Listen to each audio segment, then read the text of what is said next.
Email communication has changed the world. There is hardly any subject in enterprises today that is not communicated over email. Whether it is corporate strategy or office gossip, email is the easiest, most scalable, and most common way to communicate.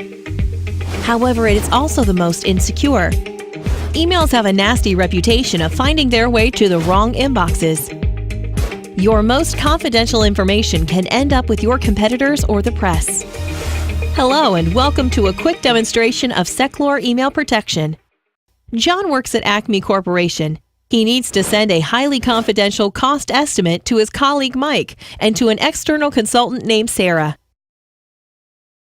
Now this document is highly sensitive. John is concerned about its security and wants to ensure that Mike and Sarah cannot share it with anyone, accidentally or intentionally. So when John is done typing the email and attaching the document, he simply clicks on the Seclore button in the Outlook ribbon and then clicks Send. The email is sent with the default read and change permissions. This means that Mike and Sarah can read and edit the document, but cannot print it.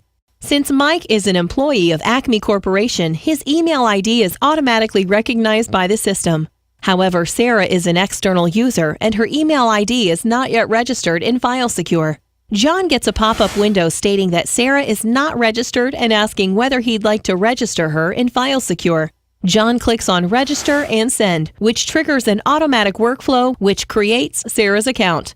Next, we'll look at the experience of Mike and Sarah on receiving a protected email.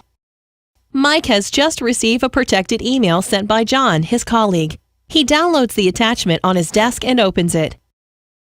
His login is automatically detected and Seclore recognizes him as a valid user of the file. A window is displayed showing the permissions he has on the file. He clicks OK and the file opens as usual in Microsoft Word.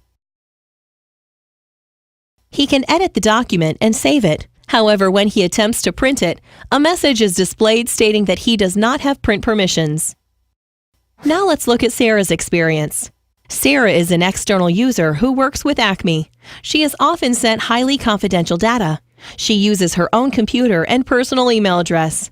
Acme has no control over either of these assets. As soon as Sarah was registered, she received a notification email from Seclore with a link to set her password.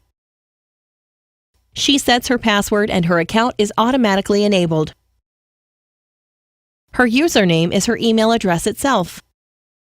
Sarah then opens John's cost estimate email and downloads the attachment to her desktop. When she opens it, a message is displayed inside the file asking her to click on a link. She logs in using her email address and the password she had set earlier. On the next page, she is given multiple options to view the file. She can drag and drop the file on this page, and the file will open in the browser.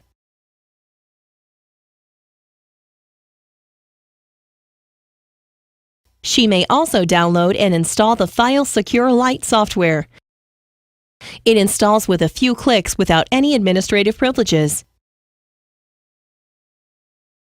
She then double-clicks on the file as usual, and the file opens in Secure Lite with a watermark. In this way, John has easily ensured that information is used without being misused.